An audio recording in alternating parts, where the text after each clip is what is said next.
And that's your biggest worry? Yes, any kind of virus, but most probably something similar to influenza. Because of air travel?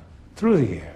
Coughing. I'm sorry, I meant people on planes. That was something you described in your book. Yes, a new virus in Madagascar, say, could be in Chicago within a matter of weeks, and we end up with a global pandemic. Pan meaning the whole world becomes sick all at once.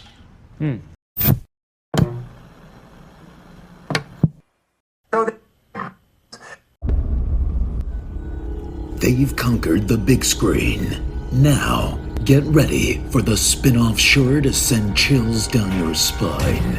It's Nico, Brian, Mike, and Destin in Don't Go Out There, the series. Welcome back, everybody, to DGOT, the series. We really appreciate y'all listening. We hope y'all have been enjoying these series reviews. I know we have. It's been a lot of fun. Just want to give a quick shout out to our website, don'tgoouthere.com. Everything about our podcast is on the website. All of our episodes and interviews, if you want to check those out. We've done some incredible interviews in the past. Go check them out there in a specific tab by themselves so you don't have to scroll through hundreds of episodes on Apple or Spotify, etc. We also have our store if you want to grab a shirt, a mouse pad, a hat, all that good stuff.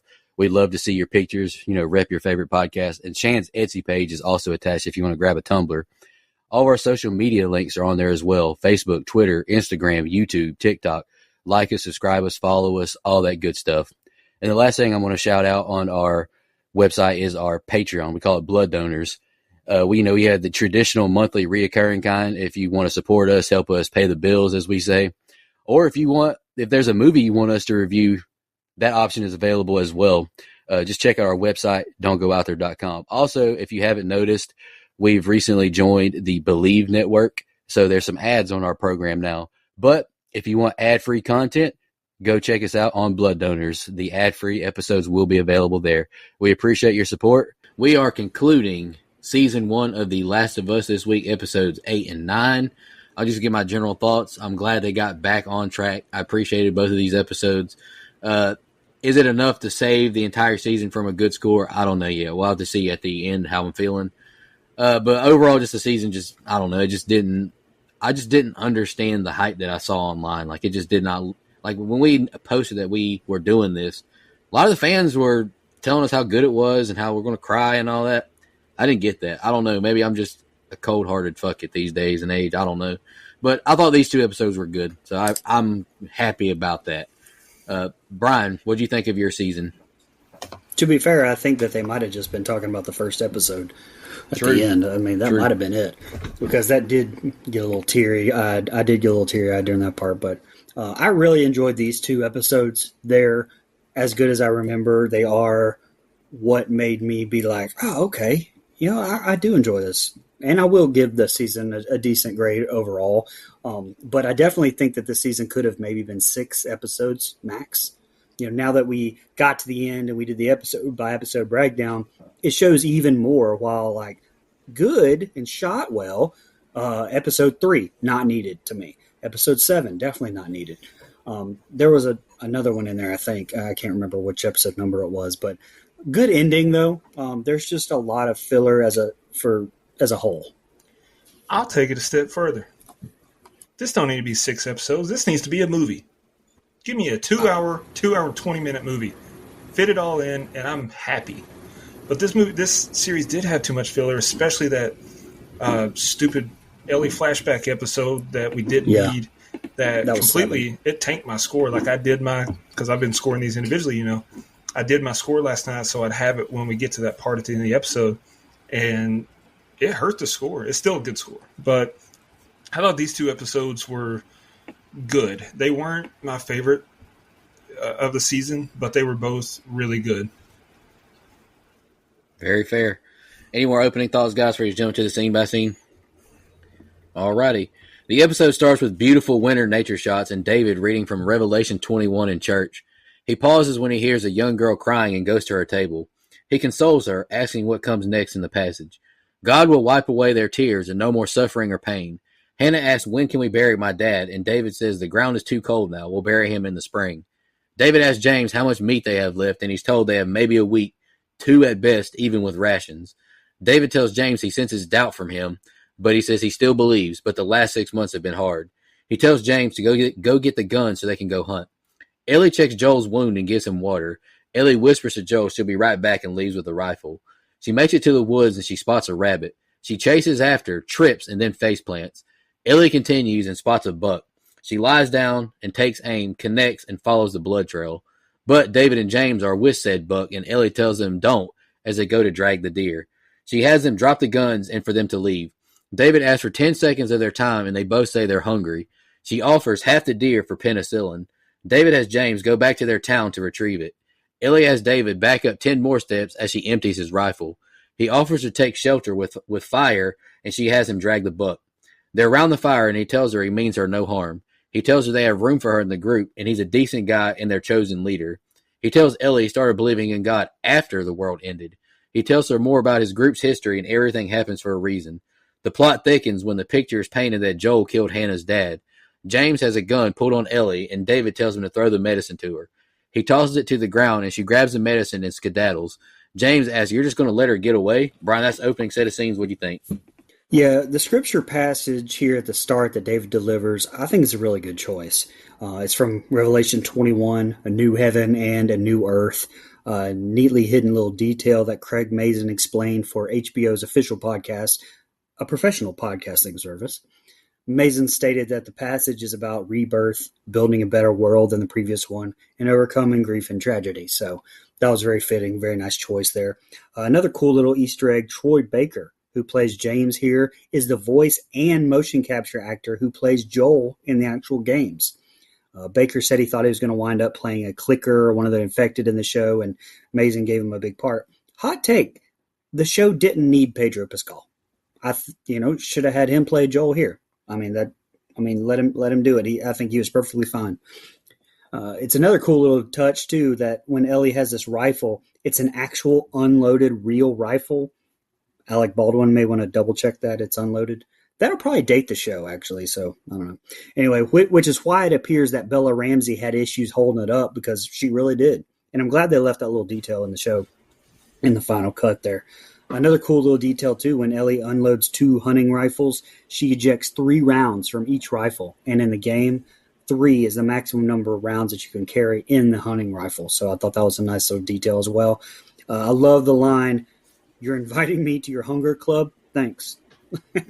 Come on, that show was funny. Good opening. I'm mostly just kind of starved for this main story to progress. So thankfully we're getting that. My biggest question, I guess it pertains to the game too, but what the hell was she going to do with that deer? She couldn't drag it back to the house by herself. There's zero chance. But again, Dustin brought up last set of scenes. She drug Joel, by God, half a mile to that fucking house. So maybe she could. Maybe I'm just talking shit. But I guess she could have just cut the meat and taken it back. But does she know how to cook it? I don't know. Start a fire. Don't know that either.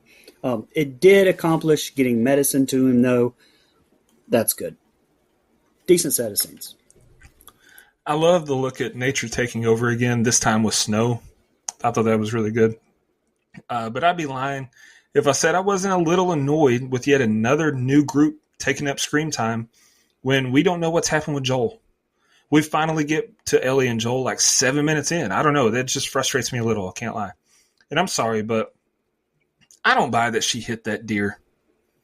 And then she knew how to eject all the ammo in the other rifles when they tossed them down. Please, we saw her gun training. Meeting up with yet another group is kind of a mixed bag for me. We've met so many through 8 episodes, but they've all been pretty anticlimactic or way too short-lived. But this one did have some good tension when James had his gun drawn on Ellie. So, like I said, mixed bag. It's an okay open. Ellie is running away from them and makes it back to Joel. She gets the medicine and asks Joel where to inject it. She stabs it right into his wound and covers him back up. Josiah brings some kitchen workers' venison, which they add to the pot. David and James return with the buck, and the crowd goes mild. He addresses them about the girl who was with the man who killed Alec. Hannah says they should kill both. David walks over and backhands the hell out of her. He then reaches out and helps her back up. He says she still has a father, and you will respect him when he's speaking. David leads them in prayer, and the group starts woofing it down. Next day, Ellie checks on Joel and administers more penicillin. She goes outside and sees birds cawing in the air and goes to the fence line. She spots the group who are in pursuit of them. James doesn't want to bring Ellie back, saying she's just another mouth to feed. James and David have a tense moment as Ellie gets back to Joel and begs for him to wake up. She tells him there are men coming and she's going to lead them away from here. Ellie shoots at them and David orders for her to be taken alive as she rides away on horseback. That ends abruptly as James shoots the horse, which drops her ass. James makes it to her and Josiah says to do it until David stops him. He checks her pulse and carries her, ordering 2 men drag the horse, and the rest of them go door to door in vengeance. Then that's the next set of scenes. Go ahead, Brian. Man, that shot of Ellie injecting that good right into his wound, whew, very well done. It looked like it hurt, and that's very effective. David definitely shows his true colors when he backhands Hannah in front of everyone here. And I mean, after seeing Walking Dead, and you guys can speak to this too, I mean, I'm kind of at least like, I feel like that they're not going to be good people when we meet these guys. But the show at least does decent with, like, if you don't have that background of Walking Dead, maybe you're thinking, there's a chance. Maybe he is decent. Maybe he is whatever, just a red herring. But I mean, all that's definitely gone here when he backhands Hannah. And we definitely find out some members of David's group have been resorting to killing and eating people since obviously the food became scarce. The same's true in the game, but it's way more explicit in the game. In the game at one point, Joel happens upon bodies strung up like cattle. They're being actually prepped. I know we saw some here in was at a barn, I guess. Can't remember, but it's apparently much more gruesome in the game. However, it is hinted here in this set of scenes that at least, there's more than just David that knows the truth when old dude gives them that meat and then pauses when the kitchen asks, what is it? Before he says venison. I don't have a lot on this set of scenes, just pretty decent tension here for me building up. Ellie injecting the penicillin directly into the wound, that was funny to me. But if I were Joel, I'd be dead. I'm allergic to penicillin. Old girl in the kitchen had an insane reaction when the guy told her it was venison. Deer meat is delicious, and she acted disappointed. But what we find out later, I get why she questioned it and was standoffish, so I like that too. David smacked fire out of that girl. I didn't expect that. He seemed way more passive and compassionate. So that makes the upcoming confrontation with Joel and Ellie even more tense and suspenseful. And then she sees them coming. I'm here for this. And David's demeanor when James questioned him, like, there's some layers here. I'm actually really liking that. How didn't they hear her closing that loud garage door, though? Like, there's no other sounds in this quiet neighborhood. And they weren't that far away. So that bothered me. I know it wasn't supposed to be funny, but when James shot the horse, seeing Ellie go flying made me laugh. Oh, my God, that was good. God damn. Dude, come on, how could you not laugh at that? She went flying. Business is picking up. I'm into it. If it had the Wilhelm scream, I would have laughed. Oh, my God. I would edit every score I've given this season and give it a 10 if it had the Wilhelm scream right there. No, I laughed when Ellie got tossed too. I thought it was hilarious because that horse just dropped so fast. It was hilarious. All right, Josiah goes into a house and Joel hears footsteps above. He moves the barrier and goes into the basement, and we see Joel isn't on the mattress anymore. Joel, Randy Orton's Josiah with a knife to the neck from behind. Josiah dies on the floor, and Joel is out of breath and struggling. David has Ellie in a cage saying he's afraid of her. She's dangerous, and the others want her dead. David keeps trying to help Ellie, wanting to protect her. He asks how Joel is noticing how much she cares about him. If you can't trust me, then yes, you are alone. Marco wakes up tied up and sees Joel torturing Timothy. He stabs his leg, asking where's the girl, and breaks out the map. Joel sticks the knife in Timothy's mouth and has him point on the map where it's at, and it better be the same spot Marco points to. Joel kills Timothy and goes to Marco and kills him with a bash to the head. Ellie is trying to escape until David returns with food and drink. He keeps asking her name as she accuses him of eating people. He admits they're eating people, but only a few know. He makes his case he was trying to protect his people. David says she reminds her of him, saying she's a leader, which I still don't understand where they get his leadership traits from.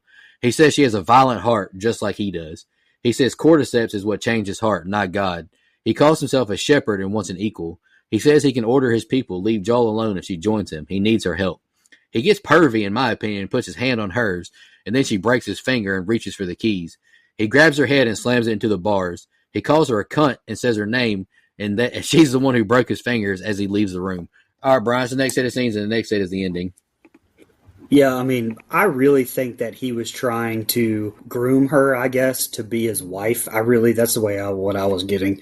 And we obviously get the sex part later that he's trying to rape her, but I think he was trying to gaslight her gaslight. Is that the word to use that the young folks say these days? I think he was definitely trying to gaslight her there into some wife action. He's a perv for sure.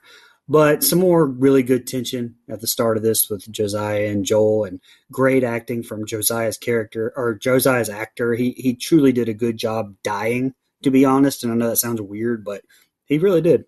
And I know we talked about this a little in episode 2, I think, but Joel's scene with David's henchman is almost word for word the same as the original game.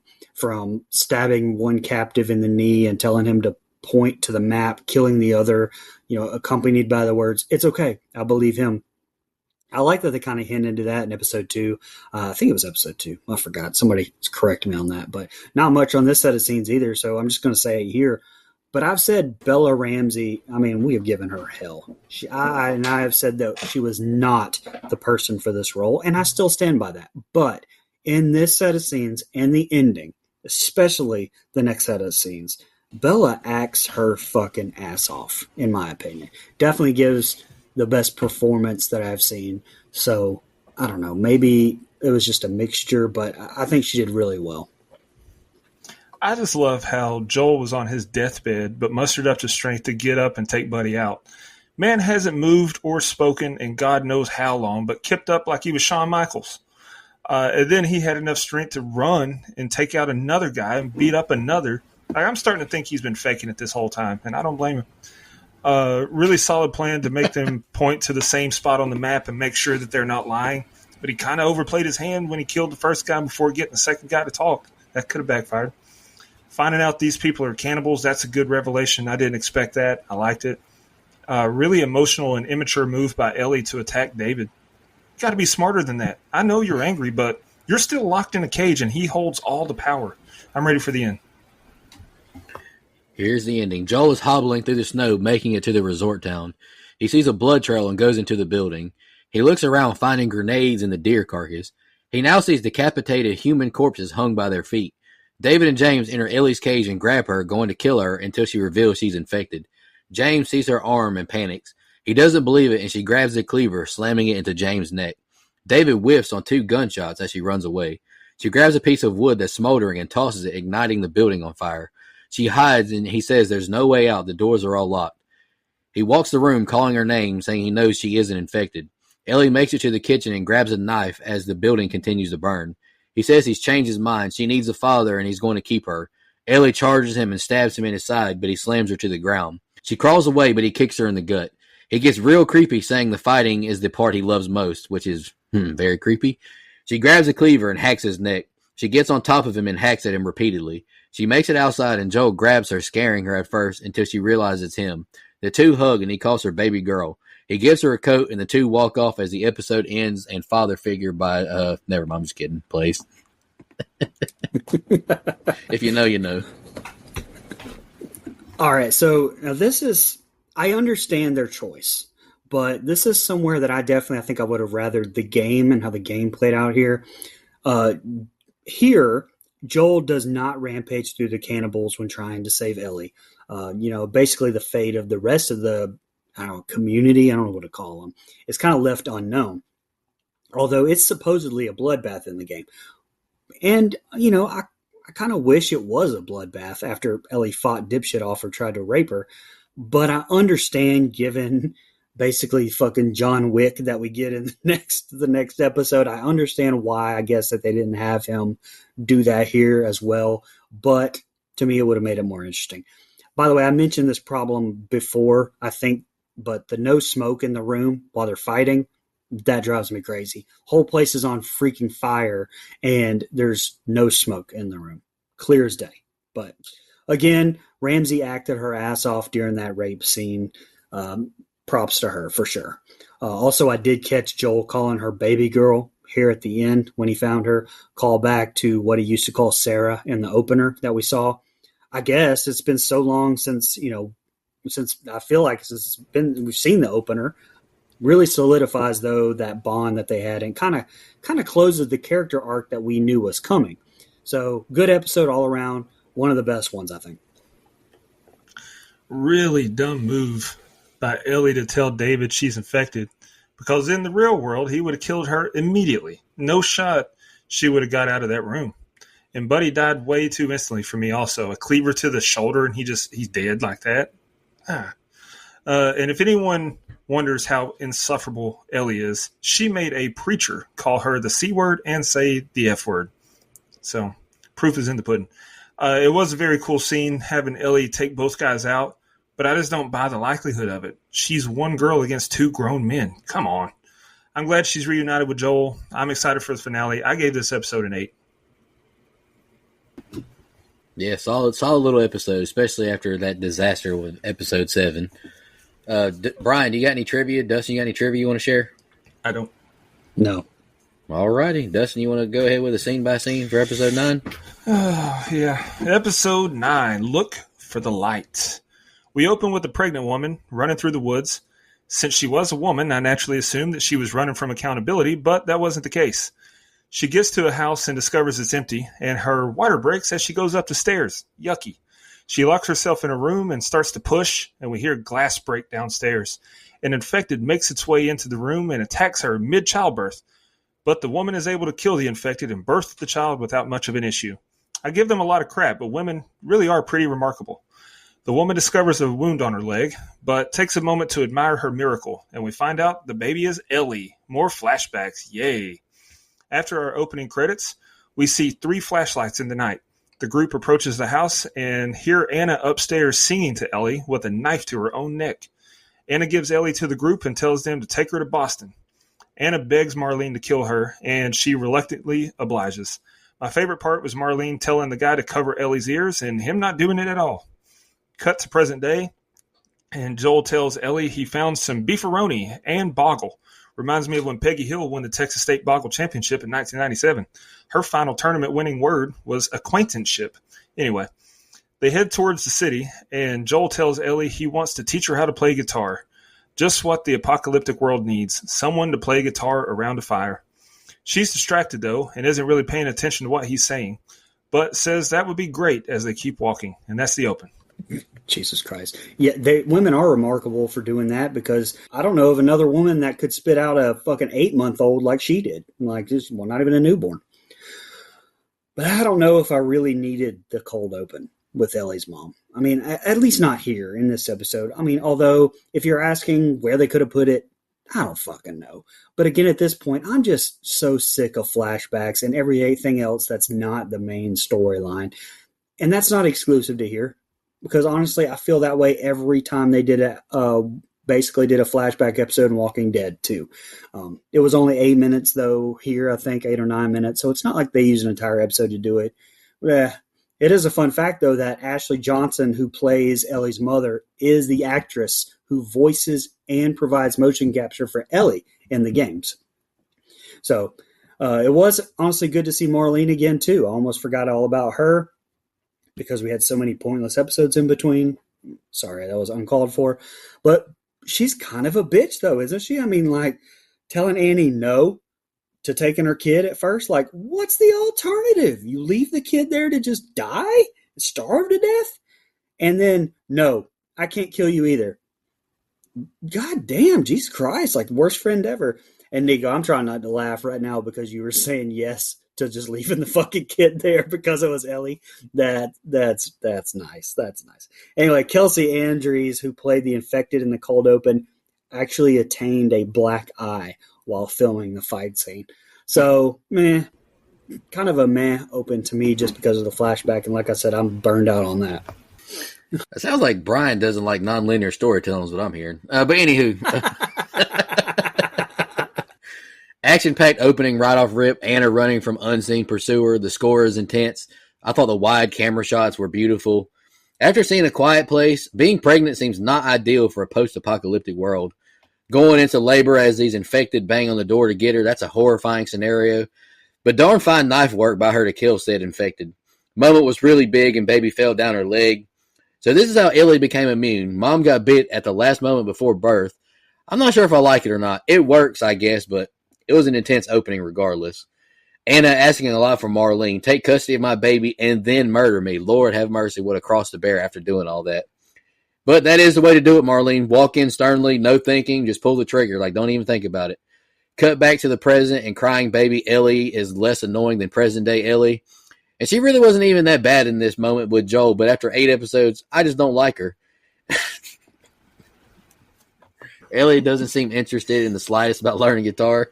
I'm just really mean to Ellie. I'm sorry.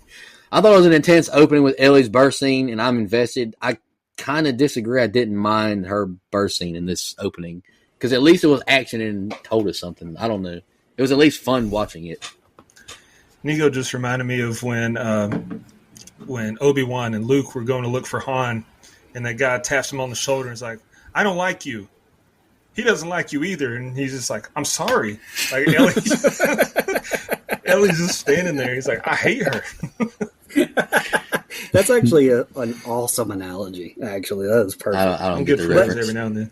And I can bring this up later, but I don't really have a whole lot of notes later. So you brought it up. When she gets bit, the mom gets bit, Annie, I guess is her name, and Ellie gets whatever it is, somebody needs to write in that knows a little bit more lore about the game, because don't they say later that the cordyceps are in Ellie's brain? Mm-hmm. So doesn't that mean that she's going to die anyway? Like, or she's just going to live with the cordyceps in her brain?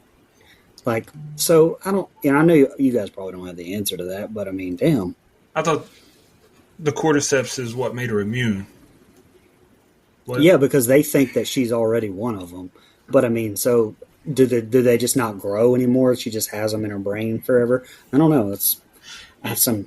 You know what I scientific thought questions was here. what I thought was, because when we see that her mom, Marlene took her mom out like that, is what if that was unnecessary? Like, what if her mom was immune just like Ellie is? She's like capped her for She no never reason. turned. Because she had been there in the house with the newborn for a while and hadn't turned. And we saw That's earlier funny. in the season, they're like, God, like 20 seconds. But That's true. That's funny. that is funny. She probably deserved it. Damn. They walk down an alley, and Joel says instead of finding a skyscraper and looking around, they'll blast their way through the rubble with some dynamite that he found. Dudes rule. But he was just kidding. They're going to the skyscraper for that idea. This comedic and carrying Joel is very refreshing, actually. The building they enter is in ruins, and Joel tells Ellie the plan, but she's not paying attention again. But she tells him that she's fine.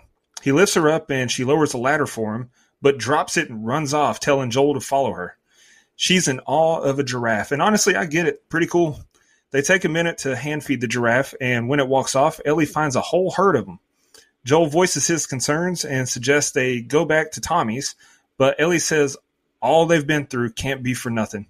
They're going to the hospital, and after that, they can go wherever Joel wants, and he nods in agreement. They head on their way, and Joel reveals that he was the one who shot at himself and missed. And he tells her it wasn't time that healed his wounds, and looks at her in a loving way. They're both glad his chop suey didn't work, and Ellie starts telling some of her awful jokes, and a group gets the drop on him and throws a flashbang before knocking Joel out. When he wakes up, he's greeted by Marlena and the Fireflies. He wants to be taken to Ellie, but Ellie's being prepped for surgery. They're going to remove her cordyceps from her brain because the doctor thinks he can make a cure from it. Joel demands to be taken to her and gets a gun butt to the gut instead. Marlene apologizes and says she has no other choice, and Joel says he does. She tells the other Fireflies to lead Joel to the highway, and if he tries anything, shoot him. And a tear rolls down her cheek as he's led away. Damn. It was a nice little moment between Joel and Ellie with the giraffe. I almost forgot the 5 seconds beforehand when Ellie dropped the damn ladder and then ran off. I was saying the same thing Joel was saying. I was like, God damn it, Ellie. But the moment with giraffe was nice. I will admit that. The giraffe actually wasn't CGI, but it was in fact a real giraffe named Nabo. Joel's story about a suicide attempt. I like that as well. It's an addition to the series. It wasn't in the video game, but I do like it here as well. It made a lot of sense. It seemed realistic, other than the very, very end where you kind of get that revelation, kind of a slow set of scenes, but maybe some fellow character development that I think was needed, but could have also been done in some of these filler episodes that we got. Obviously, the last line here where we find out Ellie has to die, it's a gut punch for sure. So setting us up for what's basically the ending, I think, in the next set of scenes. Gut punch. I hadn't felt more optimistic about the show in a while. But anywho, This guy. I'm just kidding. I can't believe I'm asking this, but what's up with Ellie? Why is she acting not normal right now? But there's the annoying Ellie I remember. Why would you drop the ladder handing it to Joel? Like, what if it hits him in his head? What if it seriously injures him? Like, this... And how did she see this giraffe in nature from where she was, too? Like, she ran a good distance. Give me a break. Brian, you said the thing about the CGI giraffe. I wrote that down as well. But seriously, though, how have this many giraffes survived near Salt Lake City? Do the infected in this show not attack animals? And I'm sorry, I don't know that. I just don't know. Another beautiful set piece where Joel and Ellie stand in this rundown building. I can't critique the show at all when it comes to set pieces. And hot take, time doesn't heal all wounds. The wounds remain. They just become bearable to deal with. This episode needed this smoke bomb scene because I was just about to critique it for doing absolutely nothing beneficial so far. Intense exchange between Marlene and Joel. And the last thing I got is Joel is now being escorted out by 2 Firefly soldiers. And we all know he's going to make it away from them somehow. But I just can't wait to see how. Joel is being led out by 2 Fireflies, but he's not going out like that. He shoots both men and heads back into the hospital, picking off Fireflies on his way to Ellie as somber music plays. Really awesome stuff. I did get a laugh at the fact that the whole world has gone to crap and this hospital is abandoned, yet they still used the pediatric surgery wing for Ellie. They could have used... I was thinking the same fucking thing. I was they like, could have hey, used what a coincidence. any OR in the entire hospital and it would have been fine. And he would have never found her because he went straight to the pediatric place. That made me laugh. He arrives as they start surgery, and he tells them to unhook her and shoots the doctor. He scoops Ellie up and leaves the nurses unharmed. In the park, by the way, nurses, you're wearing scrubs. I am sick. Hit me up, especially if you drive a Nissan Altima.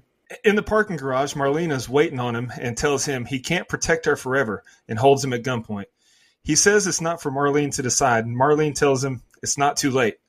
Next thing we see is Joel driving down the road as Ellie wakes up, all discombobulated in the back seat. Joel tells her they were just running tests and there's actually dozens just like her that are immune, and the doctors couldn't make it work. And we see that he actually shot Marlene. He says they've stopped looking for a cure. She asks where her clothes are, and he says raiders attacked the hospital, and he's taken them home and says that he's sorry. Stay in Las Vegas, Raiders. What are you doing? We see that Marlene begged to be let go, but Joel says she just come after Ellie and finishes her off with a dome shot. And the next set of scenes is the ending. Brian, before you go, I got to ask Dustin to rate this combination. Oh, here we go. A nurse in scrubs. Yep. With arm tattoos. Uh-huh. An Apple Watch. Oof. Nike Air Max. Come on. And an Ultima. Bro. And a Stanley Cup. And a Stanley Okay. Cup. Does she have even a single crystal in her apartment? You got to find out when you get there. Can't tell you that part. I mean, I can already tell by looking at her that it's the exact type of toxicity that I crave in my life. Oh, my God. But if there's one single crystal in that apartment, life-changing. What's life-changing? It.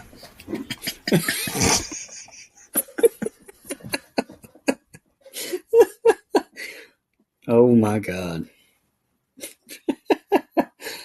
All right, I don't know how to follow that. But I do think Joel going all John Wick in the hospital is pretty fucking awesome. I love the sound choice where we hear more music than anything really that's going on. I think that's a very effective choice there by the director. Those violins and then just showing all the carnage, women, children, nobody being left alive because Joel knows they'll all come after him. And that close-up shot of the doctor bleeding out on the floor was, yeah, it was cool. But it also has a pretty spoilerific meaning for the next season. I don't know if that's something we want to spoil here. I mean, fuck it. There's a time jump anyway, right? You guys tell me if I need to cut it. But I'm just going to say it, unless y'all don't want me to. But the doctor's daughter, Abby, who's the one I talked about all season, who should have been cast as Ellie, but the doctor's daughter, Abby, actually comes after them in the next season to exact revenge for this. So there's the plot for the next season for you. Anyway, that's all I had on the set of scenes. I thought it was pretty fucking awesome. Brother, you can spoil the whole season because I ain't watching it unless you make me. I've only seen the first 3 episodes. I know something that happens in the second episode that pisses me off, so I don't want to watch it either. Yeah. What, season 2? Yeah. Yep. What is it? Season 2, episode 2. What happened? Well, I don't know if we should say on there because that's the one thing I don't think maybe we should say. Yeah. Okay, I think I know what it is. Just stop it. You do. Stop it. Okay. You do. Anywho, and there it is. He hit them both with the old boot scooting boogie and got their weapons. These soldiers are terrible, getting got by an old man with declining health. Give me a break. Moment was too big, and they both pissed down their legs. Somber score plays as Joel drops all these Firefly soldiers throughout the hospital, and dropping a doctor with zero hesitation.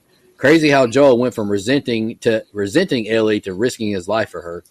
Wasn't the whole point of this excursion to find a cure due to Ellie's immunity, though? Am I missing why Joel has gone rogue? Has the show lost recipes? And the last thing I got is Joel pulls the old switcheroo and shoots Marlene and gaslights Ellie. Diabolical behavior, but I loved it. You know, you saying that he's an old guy with declining health. Listen. Watch it. Old guys wreak havoc. Have you seen John Wick? Keanu Reeves is 60 years old. Have you seen The Equalizer? Denzel Washington's 7 years old. I saw the first John Wick, but the first one came out in, like 2014? 2010? He was in Ballerina this year, and he's still John Wick. And then Equalizer 3 came out last year. He's still, I can't even think of Equalizer, like his name in Equalizer, but those are the 2 baddest dudes alive. You add Liam Neeson's 73-year-old behind to the mix from the Taken series. Yeah, Liam Neeson's doing fucking Naked Gun movies now. He ain't doing Taken no more. He done found his daughter and lost her ass again. I've only seen the first one. Keanu Reeves is 60? 60 years old, man, and he is my GOAT, so tread lightly. He's great. Wow. Wow. And he's an awesome human being. Anyway. Yes. Here's the ending. We get some beautiful nature shots as Joel heads down the road, which I know Brian loved, and they arrive back in Wyoming. The SUV breaks down, and Joel says they've got to hike the remaining 5 hours. On the way, he tells her about Sarah and how different they were, but they would still like each other. They see the town down the mountain, and Ellie tells Joel about shooting Riley in the mall after they were bitten. She tells Joel to swear to her that everything he said about the Fireflies was true. And he takes a page out of my playbook and lies directly to a woman's face.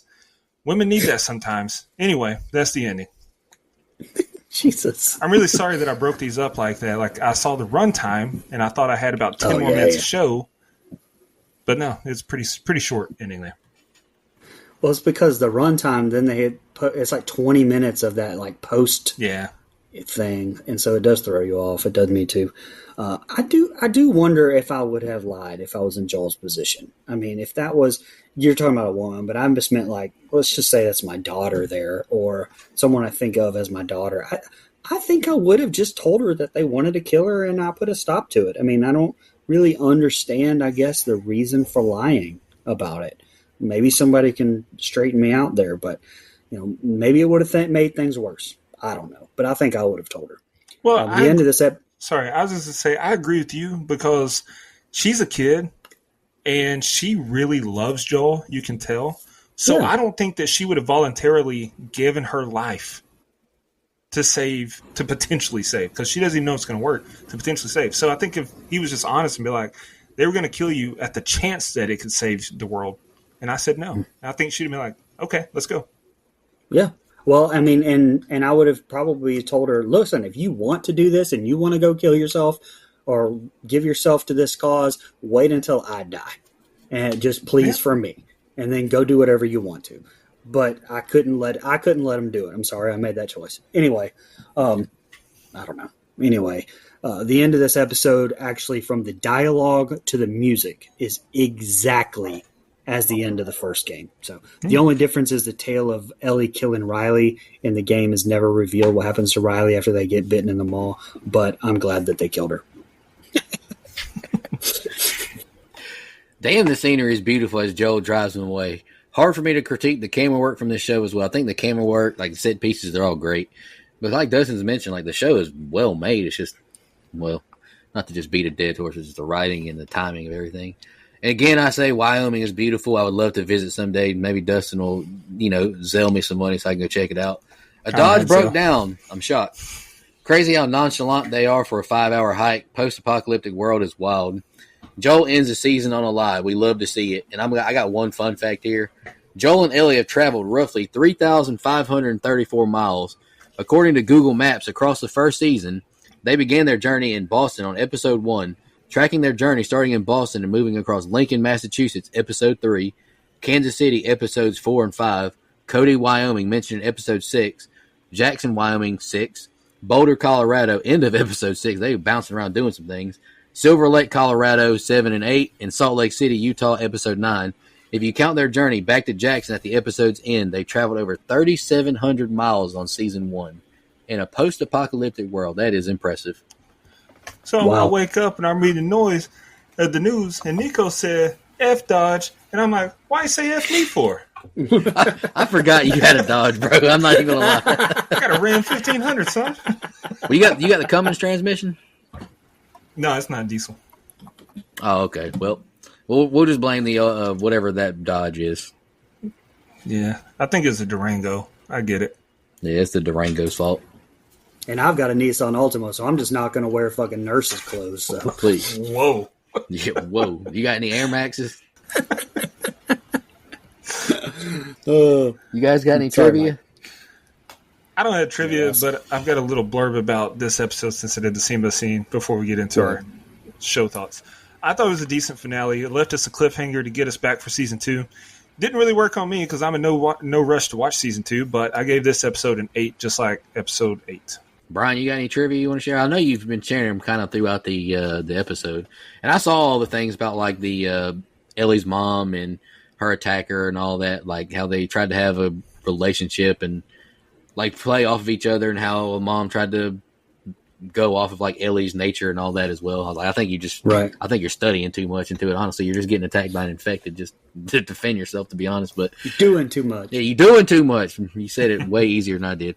All right, guys, let's jump into our rating. Brian, you want to go first? Or you want to go last? Shout out to Ricky Bobby. I'll go first. That's fine. I really said most of mine already, so summarizing opinions aren't going to really be a surprise. I think Dustin's absolutely right. This could have been a movie. You know, I said a little mini series of 4 or 5 episodes, but you're right. I think it would have even played better as a 2.5 to 3 hour movie. Yeah. Just like World War Z, I think that it would have stayed well. You'd have made the right cuts. I think it would have been great. Other than that, I mean, I can't technically say anything about it. It was very technically well done, the way that everything was shot.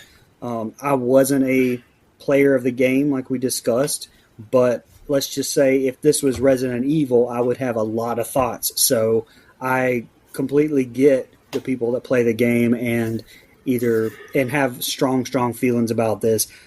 The casting of Ellie, I will 100% stand behind. Whenever you probably never watch season 2, but if you ever see who plays Abby in season 2, that is 100% who I think I will die on this hill should have been playing Ellie the whole entire time. But I did give this one as a whole a 7.5. Okay. I agree with you there. I mean, I'm a big Margaret Qualley fan, so yeah, I would have rather had her. I'm just kidding. That's not who plays. I was just kidding. No. Let me go ahead and get mine out of the way here. To me, it's really weird how little the threat to humanity's existence was actually featured in this season. Good point. Maybe I was spoiled by The Walking Dead because we got walkers every episode, sometimes multiple times an episode. So we just didn't see it much. Overall, though, I thought it was really well made. It had some moments I really and truly cared about, but also had several moments I just did not care about at all. If you add up all my scores I gave and average it, I gave it a 7.28 for season 1. Oh, and Bella Ramsey was in Holmes and Watson, awful movie, with Michael Buffer, who was in the greatest wrestling comedy of all time, Ready to Rumble, with David Arquette. Nice. Yeah, I'm right there with you guys. I can appreciate the film show making, like the set pieces were all great. I thought the acting was good for the most part. I thought the infected were cool when we got to see them. And one of my biggest complaints after rewatching a few episodes of Spartacus is why was John Hannah not a Fedra or Firefly leader? This man knows how to be corrupt and evil leader. Like, he is one of the best at it. He would have been fantastic as one of those people. So I'm docking the show even more for not having John Hannah in it more. But I still think the show peaked like 30 minutes into the first season or the first episode. Like, it just nothing ever sucked me back in and wanted me to keep watching it. And one of our two main characters, I just could not stand 95% of the time. So I apologize to any of the listeners, but I just did not enjoy watching it. I gave it a 4.5. Okay. That gives us a composite score of 6.43. And we're way lower than IMDb. IMDb has it at an 8.68. Rotten Tomatoes for season 1, 96% favorable. Damn. So, Nico, you were close to favorable, so you were right under there. We're at 66% favorable on this show. And then Serialized, which is the letterboxed version for TV series, gave season 1 a 4.34 out of 5. I just don't know what I'm missing. Like, there's just so many filler episodes and missed time scenes. Like, Ellie's annoying. I just don't understand. Honestly, like, what I'm missing. I truly believe that it is well made, so people didn't tune out after episode 1 and never go back. And the reason was it was really well made. And since Game of Thrones ended, people have been just yearning for that HBO weekly series that they can tune into. I think, well, the Righteous Gemstones, that's one too. So, like, it's like people they have FOMO if they don't watch the HBO series, whichever one is hot at the time. And everybody just jumped on this one because, if we're all being honest, there's nothing truly special about it. They just feel like there is because they were a part of something. I will kind of give a different opinion on that too. I think that the game is so fucking popular. I mean, that game is crazy popular. So I think that people played the game, got so into it. When they watch this, I think that they filled in all the empty spaces that we didn't get with the stuff from the game that they did experience. I mean, they played, how many episodes is this? 9? So 9 hours-ish that we watched of this? I mean, they had probably 60, 70, 80, 90 hours playing that game. Yeah. And I think that people just liked seeing the stuff on the screen, but they didn't have the problems that we had because they were able to fill in all the empty holes and all the shit with the gameplay and the game and the stuff, the story that was in the game. Yeah, that's fair. 100% fair. And I don't want to discount that. So I definitely agree. I guess I was speaking more for the people like us who do love the season that didn't, we haven't played the game. So yeah, I have not played the game. Throwing that disclaimer out there. Same. Again, because I think I've said that every episode we've done. I've not played the game, but it's all about the game and how you play it. I was going to say it. That's what I was told. I heard that way back when. All right, guys. I just spilled water all over the place. Sorry. Did you rip your jean jacket off? All right, guys. All right, no more final thoughts. Dustin, you want to announce your miniseries for next week we starting? Yeah, so I kind of had an idea, and in the process kind of tricked the system here because after the miniseries we'll announce our next pick, and I kind of get 2 picks in a row because it was my idea, so I'm claiming it, unless that sucks. I'm fine with it. Anyway. Unless that sucks. No, you picked it. Yeah. We ended The Last of Us Season 1 with a little bit of a gap before the series that I want us to review starts. So I was like, man, we've been putting off 1990s It miniseries for forever because it's too long for us to do a movie review. But it's too short, really, to break up unless we have a gap like this. So we're doing Stephen King's It from 1990. Really looking forward to that one. Tim Curry. Well, it's only 3 hours, ain't it? Like the whole thing? I think it's 3. Like 4. I've got the case in my hand. I think Bo was afraid it was 3 hours. 187 minutes. That's 3 hours. Yeah. So it's not actually that long. So, but anyway, the first half of it will be coming your way next week. I'm looking forward to it. I've never seen it, so I'm excited to watch it. Yeah. Can't wait to hate on a 90s show. because You're gonna hate. I think you're gonna hate it. Well, be surprised.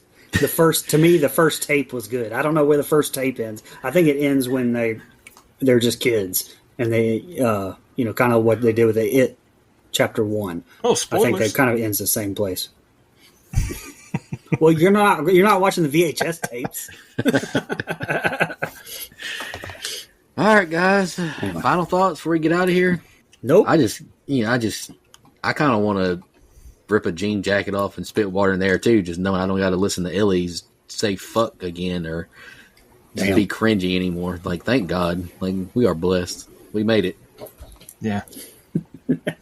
Well, my next pick, I'm going to go ahead and announce it. Last of Us Season 2. Man, I'm taking that month off. Damn. Yeah. Starting to feel a little under the weather. I'm feeling over the weather. I don't even know what to say. Football season's coming up. I just can't bring myself to watch anything else. Bye-bye. Thank you so much, everybody. I'll see you next week. And in the meantime, take care of yourself. Just want to remind everybody,